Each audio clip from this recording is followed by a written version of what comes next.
So the theme is managing your finances during COVID-19 pandemic. So how are you managing your finances? What is the impact of COVID-19 in your cash flow? Ram? So basically, the biggest problem is liquidity crunch. Everybody is fighting for liquidity. So issue is my creditors, my customer, everybody wants liquidity. So idea is, if without destroying my liquidity, I can help create liquidity for my customer, it is a yes, and try to extract more liquidity from your creditor.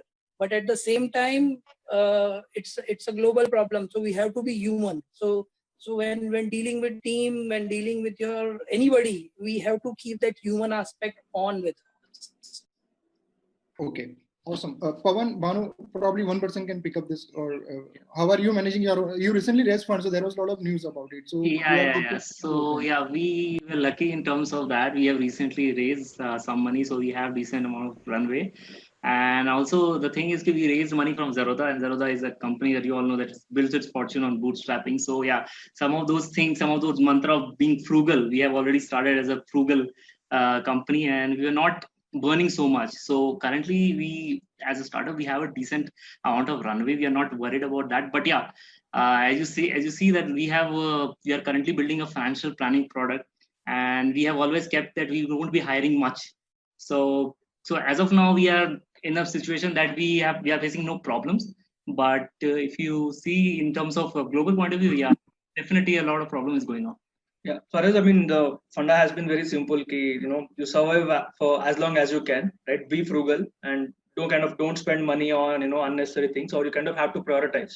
Now that the funding or even the revenue streams are also going to get very, very tighter, right? So you have to be as frugal as you can and spend on only things that you can actually afford to at this stage. Absolutely. Nilay, personally, how it is affecting you? Sure. So personally, I think one thing that I've started doing is to to manage cash. I think what both Ram and Pawan and Bhanu mentioned, right? That cash flow management as of now is the most important thing. So I've started like analyzing all kind of cash items that I was spending every month, right? So it's like getting into detail about like what kind of expenses I was making, and then trying to cut down unnecessary expenses or expenses which are not necessary as of now, right? Because we know that this is quite an unconventional time and also quite uncertain, right? So we don't know that when the lockdown will open or not. That's the thing, that you have to plan for different scenarios. Like be conservative as much as possible, and be prepared for like whatever kind of emergency or maybe different situations might arise. So Ram, you consult a lot of startup founders. So what if you were to give like top 3 or 4 bullet points? These are the things startups should do, early stage startups, so that they can manage their finances better. What those things could be?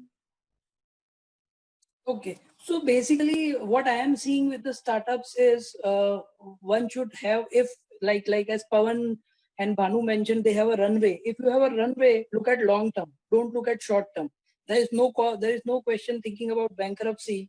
Look at long term, how you can create loyalty. Look at long term, how you can get the employees on board. So if we remember 1997 Asian crisis, what happened with Toyota? Everybody in automobile sector was actually going for layoff. Toyota kept his employee, trained them, and after 4 years, when everybody was out of crisis, their profit per employee was highest in the industry. So the idea is very, very clear. Don't look at short term. Don't aim at short term if there is no bankruptcy issue with you. Look at long term. Take our own example. What Razorpay has done recently. They have started sending mails to everybody. They do settlement in T+2. So they have started sending mails to everybody that if you are an NGO or essential services, we will do immediate settlement for you. So that creates customer loyalty. So look at that, look at the human aspect and try to be as human as it is possible, and look at the long-term horizon, because this is going to stay. So it's a global issue, and this is the time to create loyalty for yourself. So it is best time for startups or for any businesses to look at it and convert it into the opportunity. This is what all the startups I know are doing actually right now. Yeah, well said. Pawan and Bhanu, what could be your top 3 points? And probably you can share the things on the scenario in case you wouldn't have raised funds. How would you would have approached this scenario? Both the things. Yeah. So without funds, it would have been very difficult, at least for us, mainly because we are still not at a stage where we can actually start generating revenues. So first thing we would have done is to kind of, limit the number of people we are going to hire or the number of people we are going to have on the team, right? And just the next thing will be to kind of, go for some kind of like a pay cut for everybody, right? For example, if let's say that everybody in the team kind of agrees, okay, we can go for let's say 20 or 30% pay cuts, right? That itself will give us like another 3-4 months of runway easily, right? And in case the situation gets better, then right, and you can kind of compensate the employees you have at that point in time, or either it can be you are able to raise some funds or you are able to kind of get some revenues as well, right? So the key focus should be on how can you survive for the long run, or at least till the situation gets better. Correct. Yeah. Yes, Pawan, you wanted to add a point to that? Yeah, as I was just saying, Ram was also saying the same thing. The focus should be on the long run. That's what the mantra is actually. Yeah. Neela, CI works with a lot of startups. So how are the startups coping up with it? What are these innovative things that they are doing? Anything that you can share on that front? Sure. So I think one thing what Ram mentioned was about runway, right? So if a startup has a runway of maybe more than 6 months, then they are in a good position, right? But a lot of startups who don't have that much runway, then they're planning to like to work on other areas wherein they're identifying alternative revenue streams, right? So if certain startups might go for consultancy, right? So that's one kind of revenue streams, because like anyways everybody's working from home, so that they can go for alternative revenue streams. Second is they're trying to get as much as online skills, like if their employees can get like during this time, because anyways they're working from home. So if like they can learn certain skills to like make themselves ready after this lockdown gets over. So that's that. And the third would be that like they're trying to reduce whatever unnecessary costs is there. They're working with their suppliers if they can extend the like the payable days. So that's there. I mean, they're trying to manage their working capital as much as possible. Okay. Mamta Lal has asked, what will be the consumer behavior post-COVID? Whatever innovations done, what will be the strategy to go further, keeping the finance in mind and look back the return? Who would want to take up this question? Ram?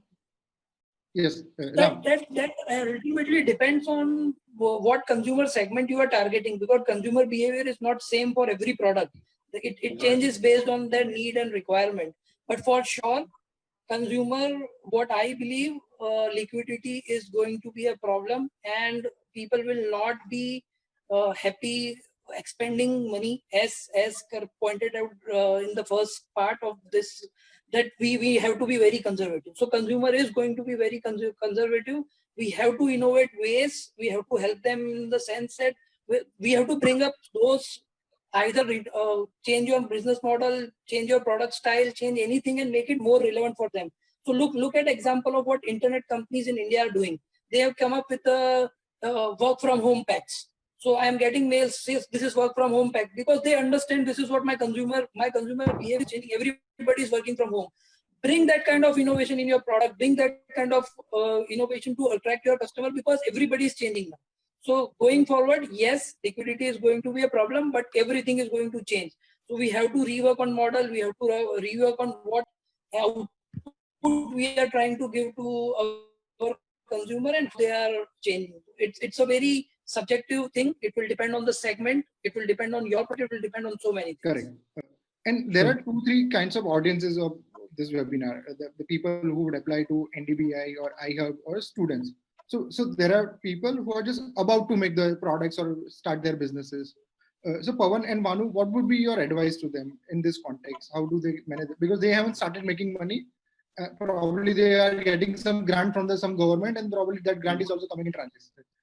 And there is a fees. So what would be your advice to that kind of folks? Yes. I mean, it would depend upon, at least in case if you're building some products that are kind of, let's say, very essential to people, right? Let's say something like your grocery delivery in tier 2, tier 3 cities, or some products about healthcare and innovation. So So you people can actually have like much better chances at this. Or in case if the product is going to be more of let's say like a discretionary spending, right? So you need to be very, very cautious in terms of like, first you need to sort out okay, how much of a long runway you're going to get, mainly because it's going to be very difficult for you to actually get customers to pay money right off the bat, right? And same will go for the VC investing as well. So depending upon which product categories or where you are, you kind of have to take a call key. Is there actually a right time for your product to come out or not? And one more thing I would like to add here, like Yes. because it's from my own stage, what I have learned, like when we are making a product, we are much more worried about raising funds, and rather than sometimes building a product becomes a secondary thing. So I would like to suggest like the focus priority should be building a product and getting some traction and understanding your consumer who are using it, your users should be the first priority. And then based on that, once it scales, once you gain confidence that your users which you are catering to are loving your product, raising funds become much more easy. Okay.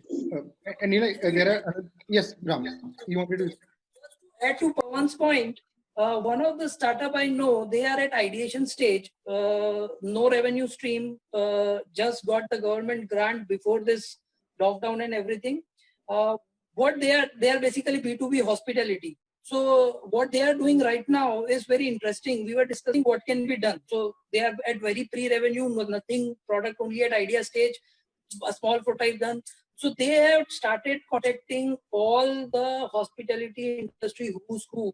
They are connected to Leela now. They are connected to Ramada. They are connected to everybody.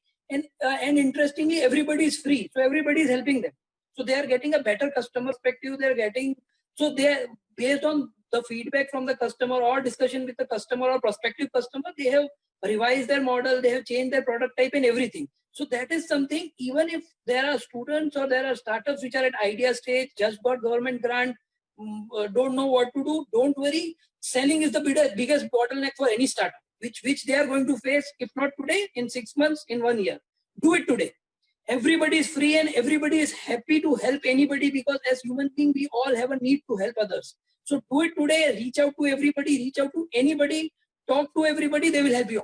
And you will understand your customer better. This is one of the startup which is doing, and they are getting interesting results out of it. Awesome. And if you're at idea stage, the good thing is that those who are like 5 years, 6 years into their businesses, they are also at idea stage. So you're not starting a race from behind. You are equal to everybody else. Nilay, and this question is about the startups which are like 20 employees, 30 employees on a growth trajectory. Suddenly revenues have stopped, but their overhead costs are there. So CI already has a lot of the startups. So how should they tackle this situation? Yep. Sure. So I think one thing that they should start, like thinking that now no expenses is fixed, right? I mean, maybe in terms of rent or electricity. So suppose because you are working from home, right? So you're not using the office.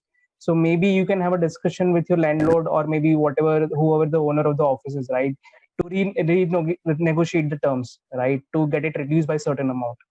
Right. Second would be because now you are not going to a certain places, not incurring traveling expenses. Then try to divert those amount towards something which is really important. So I think that's one of the most important thing. Now there is no fixed expenses. A lot of this kind of expenses can be turned into variable as and when required.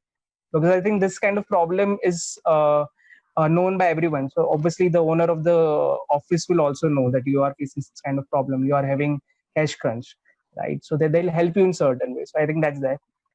So yeah, I mean, you can do that. Try to gauge into what kind of expenses you are making, and then make it reduce it as much as possible. Okay, so one of the things to manage the finance in case the revenue is not coming is to reduce your cost. So you take your and then that support. In some cases, the critical question comes that should we reduce the headcount of employees? So how to take those difficult discussion? So yesterday, the founder of Carta, which they laid off almost 160 people. So he wrote a very good article around the thought process of what he thought how to manage that situation. But anything you can share on this? Like you reduce the cost, you are very lean, but at the same time you have to go certain set of people. How do you tackle this situation? Sure. So yes, Nilay. You also, Nilay. Yeah. Okay. So I think first thing that you should do is to be as transparent as possible, right? I mean, share with your team what kind of fundraising challenges that you are facing, what kind of runway challenges that you are facing. Obviously, they also know that as a company you are facing a lot of challenges. Once you share those kind of challenges with them, right? Try to identify certain employees who will stick with you for a longer period of time, right? Because I mean they'll be because obviously it's a two-way kind of thing, right? You are also facing challenges, they are also facing challenges on individual level, right? To try to identify certain those employees who are there. If I mean reducing headcount should be the last option. If you think that there is some kind of salary reduction might require, given the situation is very dire, then start from the top management, right? And then try to go to different like next level of like people, and like reduce lesser amount salary cut from them. I think that's a good way to increase their morale also, because right now also like they're facing challenges on the family front. They are worried about like the health of the family. So it's a good way to like maybe rather than firing them, it's a good way to like manage cash for next 2 to 3 months. Yeah, I saw some tech product companies where they had a product, but now the revenues have reduced. So they are trying to do some consulting projects also, because team didn't wanted to leave, and so that was one of the way to approach. Ram, like an alternative revenue stream. Yeah. Just to add to Neel's point, I was reading one article how Chinese companies are fighting with COVID. What is that? So a very interesting thing came up. There is a cosmetic company, offline store cosmetic company in China. They have 300 plus employees. Now, due to lockdown, all employees were at home. So what they did, they started internal training for all 300 employees. And in 4 to 5 days of training, they made them online influencer. And once this online influencer army was out in digital market, they got 40% jump on year sales for that particular month in the lockdown. So laying off is something, if you are at verge of bankruptcy, it's okay. Otherwise, believe me, there are innovative ways to find out ways for that. Convert them to something which can convert revenue for you. There are a number of ways. And also, as pointed out by Pawan earlier, that they have gone for 30% reduction. So layoff would come even after that. Get the reduction first. Get them, make them get the basic thing what they want, and then go for layoff kind of thing. So there are innovative ways even before cutting, even before laying off. So try to think in those terms. Okay, Bhanu and Pawan, what is your thought process? I believe you mentioned it would, in case you wouldn't have received funding, you would have done that. But what are your thoughts on this? I mean, if you ask personally, in my opinion, pay cut would definitely be the first priority before laying off. Like laying off is a very hard decision to make for any founder. And personally, if you see like 6-7 months for a startup, I would say 6-7 months, 8 months, whatever can push you like this before the ship sinks. So the layoff would be the decision that every founder has to take. So you can't say you just don't want to do that. You have to be honest with your employees. If I feel like by doing layoff, maybe I can survive for like 12 months, but not doing that, it reduces directly my runway to 6 months. So personally, I would take that decision. Like I would be honest with my employees, and like it's hard to take, but yeah, that will allow my ship. Yash Patel has asked, what will be the demand in the field of digital manufacturing, like 3D printing and scanning? Who would want to take up this? All are the finance guys. So Nilay, Sure. I'll take it. Yeah, I'll take it, because I've seen a lot of companies who are working in 3D printing areas. So I think that they have a good, maybe a good future, because right now, like you can't use a lot of manufacturing facilities as such, right? And we also need to create a lot of infra or maybe a lot of equipments without going to units. Also in the near future, right? Because obviously not everything will open up immediately, right? So I think at that point of time, this kind of 3D printing machines will be very helpful, which won't give you that like too high quality products, but can give you a good substitute products. So I think, I mean, 3D printing, the scanning kind of for maybe health, I think we have seen that, like this, a lot of companies are using 3D printer to maybe print components for ventilator, which will be, like used for COVID patients. They're using it to maybe print some other kind of health equipments. So that's there. I mean, because, like we don't see that much that everything will open up soon. So this kind of machines could be useful as a substitute for that. Okay, we'll do one thing. So probably all the participants, if you want to ask questions, we can have you speak up. So you can ask, you can mention in the chat, and Jigar, probably you can allow them to speak. There is a feature in this, so probably we can hear newer voices in this webinar. I'll continue asking questions to them. So Pawan and Manu, you also you are based where right now in Ahmedabad, Bangalore? Bangalore.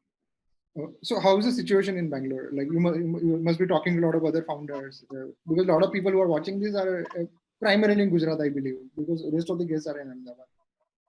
If you can give an inside view about the Bangalore startup ecosystem, how are they doing it? I think many people are actually preparing for something like like a worst case scenario, right? Like what is the worst that can kind of happen to your revenue streams, right? Because all your suppliers or anybody are at this stage are kind of going to kind of delay their payments as well because of the working capital crunches. So everybody kind of preparing themselves. Okay, what is the worst case scenario that we have to kind of face, and how are you kind of going ahead with that? So yeah, I was also talking yesterday to one of the founder of a leading content startup. So he was also very pessimistic about like raising funds. He was like the complete focus for next 1 year is like for monetization. Somehow I should monetize my product, and through that I should get some money because I don't see any runway for like raising funds. Because mainly because VCs raise money also for 3 to 5 years, like, and most of it's are like risky capital. With expectation of extraordinary returns, which right now I think VCs are also facing a lot of problems. So yeah, that's the pessimistic kind of aura that is spread across Bangalore right now. Awesome. So friends, if you're running a startup and trying to figure out which are the other ways you can monetize, you can probably ask it, mention about your startup in the chat, and probably our speakers will take up that to give you ideas on what more you can do. So another thing is that if revenues are not coming, another could be probably potential government support or some. So like a lot of VCs have started these ACT grants. So if you're building an innovative solution, there is a potentially grant you can get. So which are the different government, private sector, or different ways that as a startup founder, they can potentially get some financial support? Ram? I would say it is good. We all have heard about CGT MSc, but we know how it was on paper and how it actually turned out actually when it comes to giving money. So at this time, think in terms of I have 100 rupees in my wallet and I have two friends, one who is starving and other friend who is going to bring innovation. Where would I spend my 100 rupees? So for government grants or for anybody, the question remains, where should money go? And so I would personally say relying on government grants today, you can rely on it, but don't think that it will the turn up time or the turnaround time would be what it was before the lockdown or before the pandemic. It is going to get deferred by a good amount of time. So instead of focusing on are we going to get that inflow in our cash flow, start focusing on reinventing your business model. That is much easier for you to do. So I will just share what we did with one of the startup. So we list down all the sources which we expect are going to come to us and all the expenses. And then we started writing against each item. Is it in my control or is it beyond my control? So if you list down all the things, what will you like write against government grant? It is beyond your control, correct? Even when it is there in the process, it is beyond your control to get the money. So stop worrying about that and visit this list maybe every 15 days and see what is in your control. The things which are in your control, think about it. What can I do for these things? Be it revenue, be it cost. Then only you will be able to extend your runway or because relying on any inflow in terms of grant, it's a question mark as of today. So Pawan and Bhanu, like what are your thoughts on which are the government support systems, private sector support systems, and every accelerator is coming up with their newer set of things where startups can explore where potentially they can get some financial support. So a year back, I think we relied primarily on the the startup grant from the Gujarat government, right? So we got some grants from the Gujarat University, right? And as well as CIE as well, right? I mean, the amounts are like they will be smaller, but that was we got those money at a very crucial stage, right? That itself gave us like another runway for 3 to 4 months as well. So those are some of the grants that you can look at. And other thing that you can actually look at is in case, let's say, if your product is a free product, right, at this stage.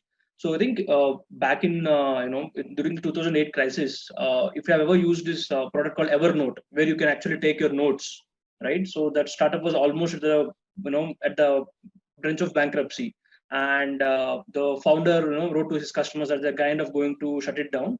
And one day he received an email from one of his customers, right, that okay, I've been using your product for the last 2 months, and it's kind of sad that you have to let it go. If I can if you're still looking for investors, I can invest money in your company. And that person ended up investing $500,000 in Evernote, right? It may be possible that from one of your customers you'll be able to raise some kind of money, right? It may not be substantial, but yeah, anything you can get your hands upon at this stage is going to be quite helpful in this situation. Yeah, well said, Nilay. And what CI has to offer. Sure. I mean, so see, anyways, like we are always ready for innovation, right? So if you are early stage startup doing really innovative stuff, then we are always ready to support. Saying that, like we are also focusing on managing our existing portfolio company. About maybe other different sources that you discussed about. So there are a lot of this different incubators, different government schemes that are coming up, right? But one thing that you have to notice that right now most of this maybe investors or incubators or schemes focus would be to invest in healthcare startups, right? To identify as much solutions as possible. But saying that, even if you're not in healthcare sector, then there are a lot of different sources, maybe through some NBFC startup or certain banks who have special schemes for small and medium businesses, then you can utilize one of them. So that's there. And if you're at a growth stage, probably you will know that, from where to find those resources. But if you're at early stage, so you can identify a lot of these online hackathons going on. Probably in the same weekend, you can use the same products at 5 different hackathons. And if you are good at presenting, probably you never know, right? You might get some selected and get some, because a lot of popular hackathons have a lot of applications. But not a lot of not popular universities, they have a good prize money, they don't get a lot of applications.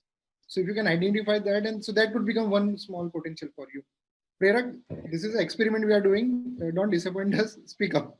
So my question is, like, I have been following Ray Dalio, the hedge fund manager of the Bridgewater Associates from long, and the U.S. economy will have a larger impact on the world economy, I guess. So what kind of thoughts you guys have on hyperinflation after government start printing as the last resource to save the economies? Yeah. So we were trying to save ourselves, our own small startups. Now we need to save economy. So what are your thoughts, guys? Yes, who will take up this? Ram, Pawan, Bhanu, or Nilay? Yes, I think the governments, I mean, before they can, no government will actually kind of go ahead and start printing as much money as they want, because the central banks of every country, right, they will kind of try to keep the inflation in check, right? So you will see some kind of inflation going up, but at least at this stage, we don't think we're going to face situations of hyperinflation. So so I think I'll agree with what Pawan said, right? So I think currently, I mean, obviously there might be some kind of inflation out there, but it's very uncertain times, right? And obviously it's not like that we are living in some isolation world. Obviously the effect of whatever US might face will have its ripple effects on India, like whatever US or China or Europe might face will have its ripple effects on India, right? But it's not for me, it's very uncertain to say anything about it. We might face some kind of recession, but let's see. I mean, government is taking whatever steps that they want to. I mean, we have seen certain announcement from them today also. So let's see what happens. I mean, we have to still wait for a certain time before we can say anything. Okay, awesome. So friends, if you have any question, you can ask in the chat. So we do this typically when we do this offline sessions with NDBI and I have. We ask panelists to ask one question to at least one panelist. So we get to know what knowledgeable people want to know from another knowledgeable person. So Nilay, what is your question to at least Pawan, Bhanu, or Ram? Okay, I'll have a question to maybe Pawan and Bhanu, right? So I mean, just want to know from you guys, right? That how do you see maybe fintech as a sector? Like maybe like what's the future of fintech? Maybe given this kind of like COVID kind of situation. Pawan, you can open up your video because in the live stream video it will not show your screen. Yes. Sure. Pawan, just want to know from you, right? So just want to know from you, right? I mean, what kind of future you see maybe in a fintech sector, or maybe more from like what kind of habits or like maybe the people will start following post-COVID situation in terms of I managing the think I finance. mean As the such.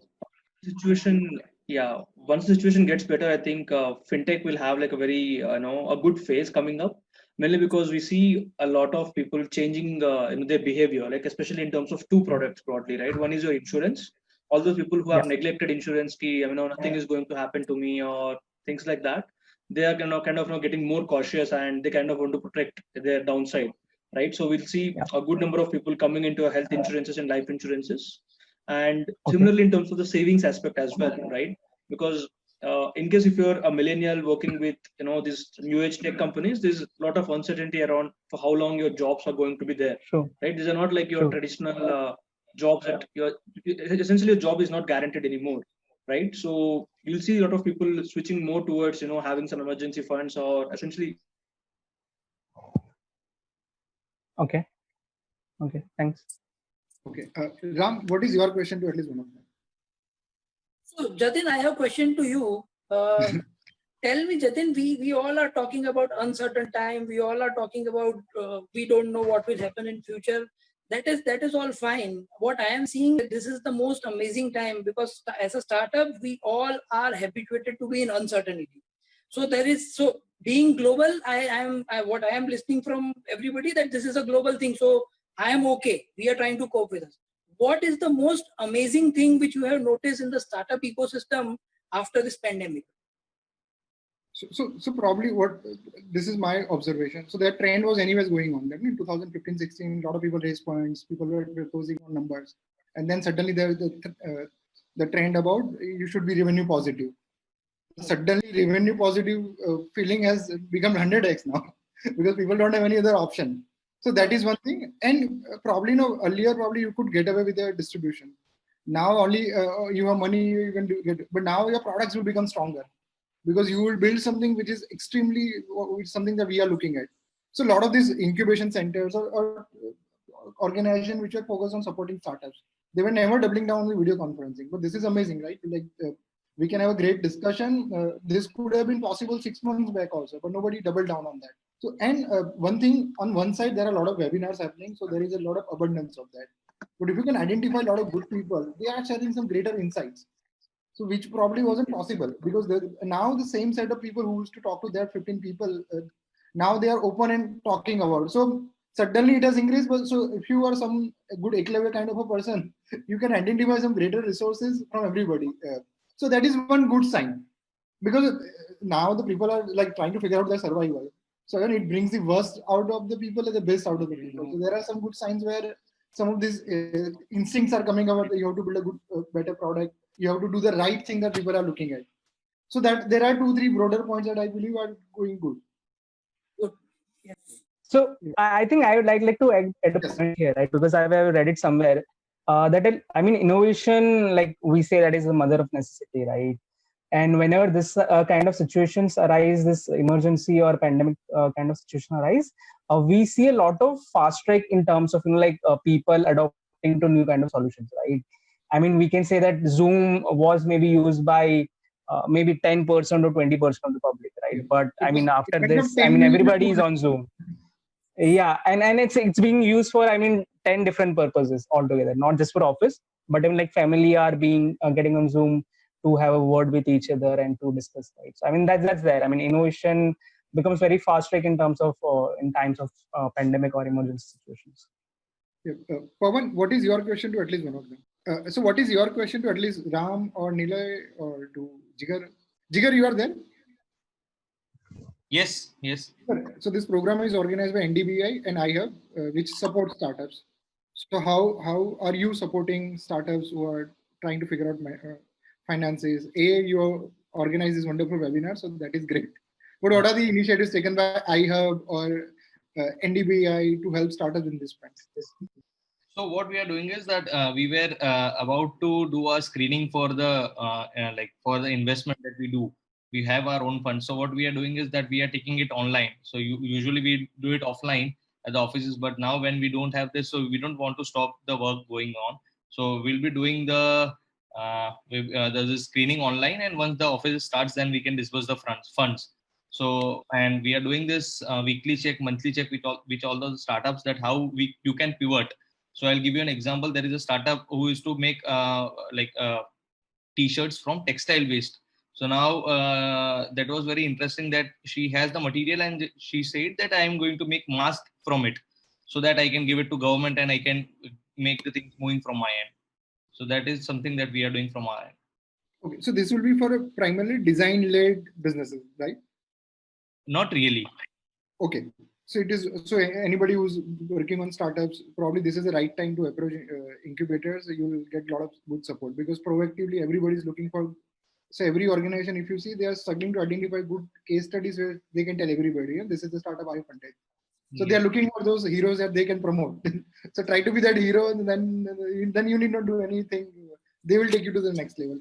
Because if you see like individually to get a good VC, it will be very difficult. But if you look at all these top VCs, they are speaking at all these webinars organized by various incubation or accelerator programs. So this would be a good time to do something around that. So we are towards the last 5-10 minutes of this discussion.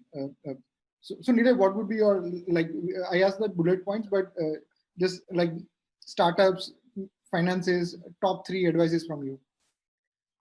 Sure. Top 3 points would be: first is to keep your financial up to date, right? I mean, write down everything. If it's not there, like write down every expenses that you're making, and then try to analyze it and reduce it as much as possible. Second would be as much as transparent as possible. Also be human, like Ram sir always mentioned, that be human as much as possible. I mean, it's not just time to think only in terms of money. It's also time to think, because like everybody's also going through a lot of anxiety, a lot of fear due to uncertain times. So also try to manage that.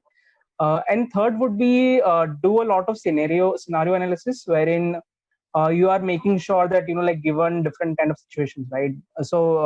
I think what Pawan or Bhanu mentioned earlier, that like prepare for the worst in some way. Like try to make sure that like maybe a more since uncertain time might continue for a longer period. So be prepared for that. Yeah, I mean that's there. I mean that's 3 of the major points that I would like to tell everyone. Awesome.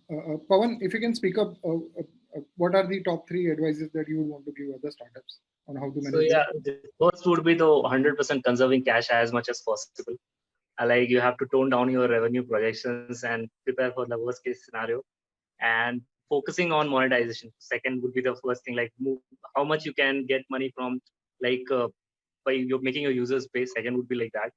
And third would be cutting down all your extravagant costs. Like sometimes we spend too much in marketing and all. So like third would be like that. And also hiring also, we like initially what we used to do is we were like not worried about much, and we were hiring at high CTC as well. But right now we are keeping a very tight payout for everyone, and yeah, negotiating as much as possible. Yeah, awesome. And Pawan, there was this part where you are supposed to ask question to at least Ram or Nilay. So what would be the question that you would want to ask them? I would ask Ram the question, like how like what kind of problems that he used to face when he's consulting those other startups. Like that would be the major question from Ram. So what I have seen with startup is everybody, when this everything lockdown and everything started, everybody was worried about what next, what should I do. With almost every pre-revenue stage startup, the question was, I don't know what to do next. So that was the biggest So, and it is basically a mental block, what we found out. So again, as I mentioned earlier, the simple process which we followed for everybody is list down all your problems on a paper, write against every problem. Is it in your capacity? It is beyond your capacity. Visit this list every 3 days, see, and if any problem is in your capacity, what you can do. So what change we saw in the startup is, before doing this, they all were worried. We don't know what to do. After doing this, they started talking, oh, we got connected to this. Now we are doing this. Also, so everything shifted from what should I do to amazing thing happening. So stop worrying, focus on what you can do. Stop worrying about what you cannot do. We cannot do anything about pandemic. We cannot do anything about government grant in my bank account. Stop worrying about that. Look at yourself, try to reinvent everything and see what you can do. Connect most of the people. Everybody is free today. Everybody in industry is free. Connect with anybody. They are going to help you. So from worrying, shift yourself from worrying to amazing thing happening, because your startup is all about that. Yeah, true.